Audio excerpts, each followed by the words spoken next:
मित्रों, मैं हूँ डॉक्टर चंद्रवीर और प्रस्तुत है जाट वैदिक जरित आर्यों के वंशज हैं विषय का 9वां भाग। विषय से संबद्ध होने के लिए आवश्यक है विषय की पूर्व पीठिका।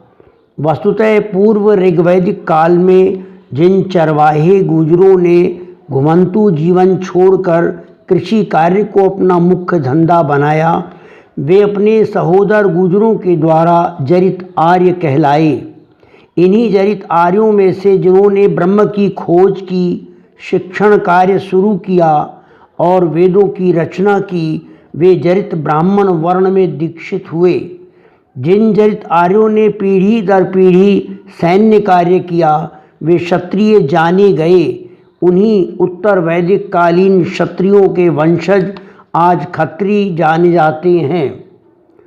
तो आइए ऋग्वेद के 10वें मंडल की कई एक ऋचाओं के प्रमाण से जानते हैं जाटों के ऋग्वैदिक कालीन पूर्वज जरितों के विषय में।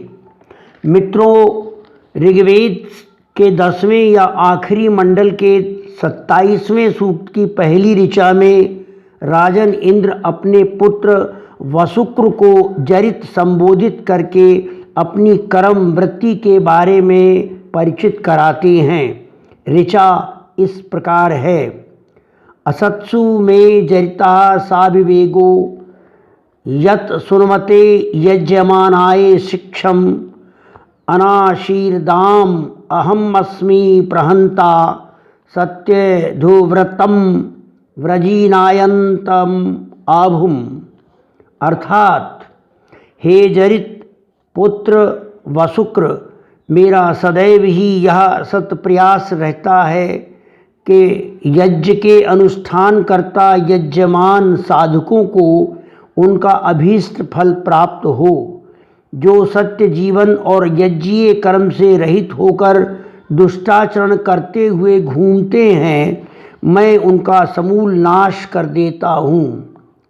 ऋग्वेद के 10वें मंडल के 42वें सूक्त की पहली ऋचा में ऋचाकार ऋषि ने शत्रुओं पर आक्रमण कर उन्हें पराजित करने अथवा प्राणांत कराने के लिए जरित लोगों को परामर्श दिया है कि इंद्र की स्तुति करके और सोमरस पान कराकर उन्हें प्रसन्न करें। इस अभिप्राय की यह ऋचा इस प्रकार है।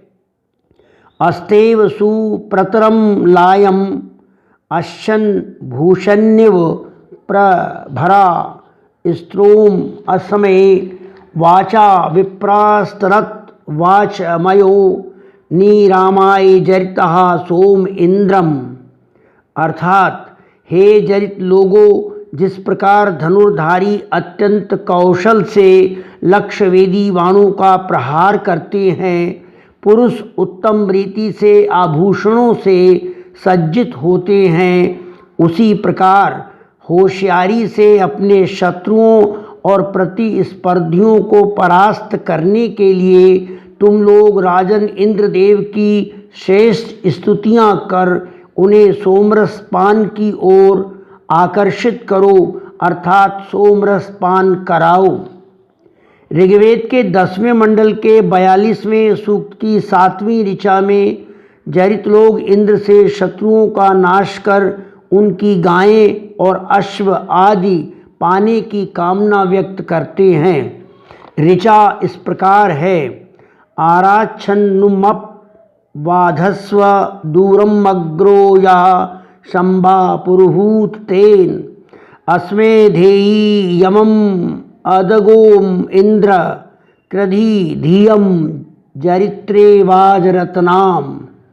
अर्थात, हे ऐश्वर्यवान राजन इंद्र, हम जरित लोगों के सकल जीवन में बाधा बनने वाले शत्रुओं पर आक्रमण करके उन्हें दूर भगा दीजिए तथा उनके द्वारा छोड़े गए जौ आदि अन्य गायों और अश्वों आदि धन संपदा को हम लोगों को भेंट दीजिए, हम लोगों में वितरित कर दीजिए।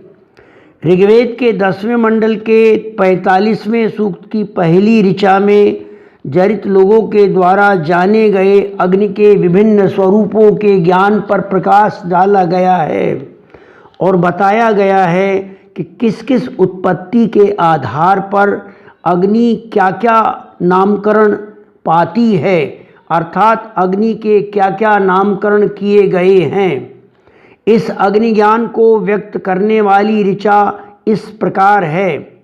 दिवस परि प्रथमं जजे अग्निहा असमद द्वितीयं परि जातवेदः तृतीयं अप्सु निर्मण अजस्रव विधान एवं जरित स्वाधिह, अर्थात प्रथमतः आकाश मंडल में अग्नि का प्रादुर्भाव विद्युत के रूप में हुआ जो दैदीप्यमान होती है। दूसरे, मानव आदि प्राणियों के शरीर में अग्नि का प्रकटन पार्थिव रूप में हुआ जिसे जातवेद नाम से जानते हैं।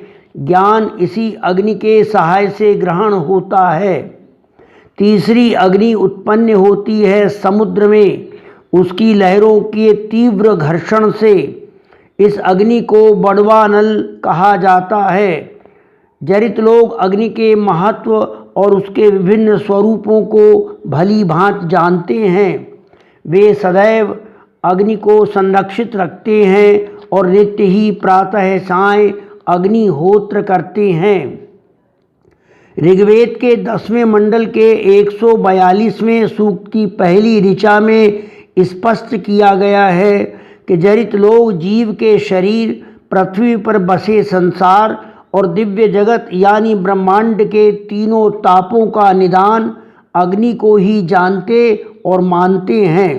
उनकी दृष्टि में अग्नि सर्वदा और सर्वत्र सुखदायक तत्व है। इस आशय की यह ऋचा देखिए, इस प्रकार है।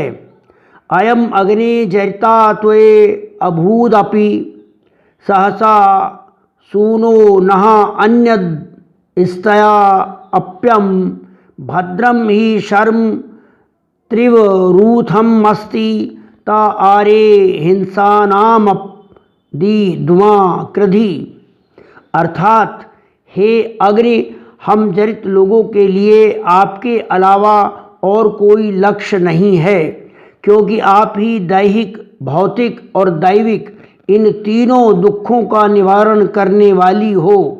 हम आपकी जलाने और पीड़ित करने वाली हिंसात्मकता से दूर रहें तथा सुख देने वाले स्वरूप का उपभोग करें, अर्थात हम आपसे सुख लाभ पाएं।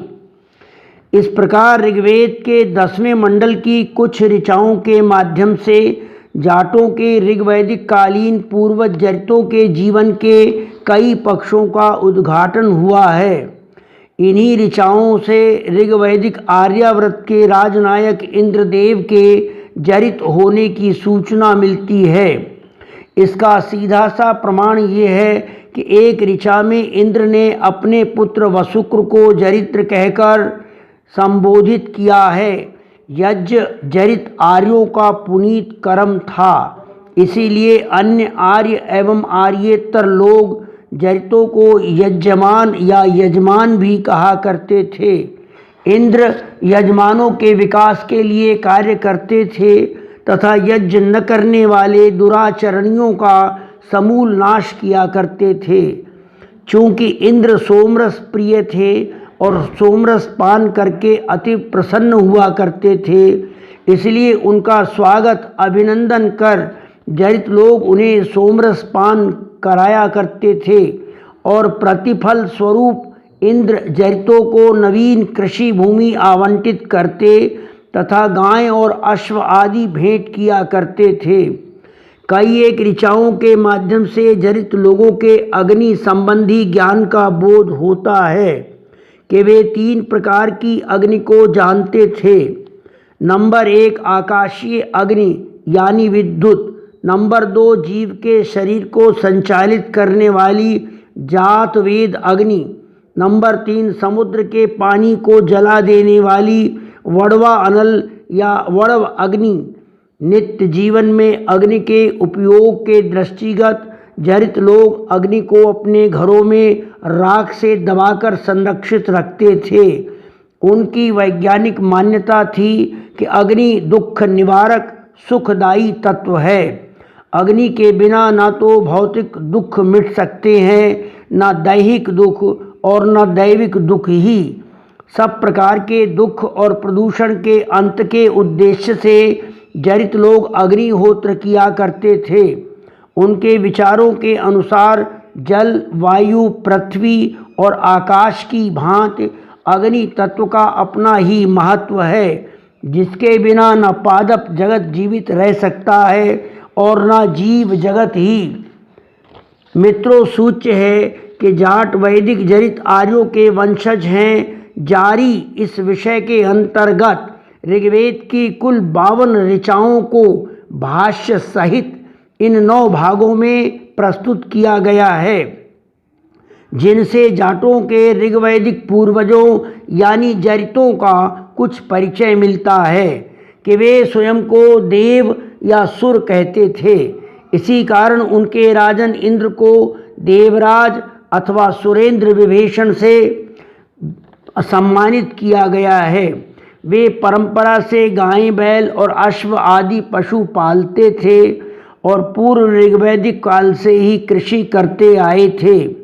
वनों के बीच अपने हरे भरे खेतों पर घर बनाकर रहने या गांव बसाकर रहने के कारण उनका सारा जीवन प्रकृति के सत्यों की खोज में लगा रहता था।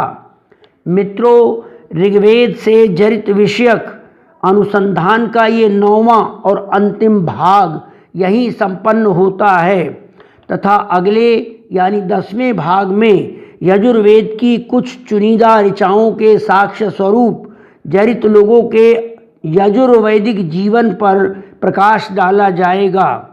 इस विषय में रुचि रखने वाले जिज्ञासुओं को चाहिए कि वे चैनल डॉक्टर चंद्रवीर को सब्सक्राइब करें। आपका धन्यवाद।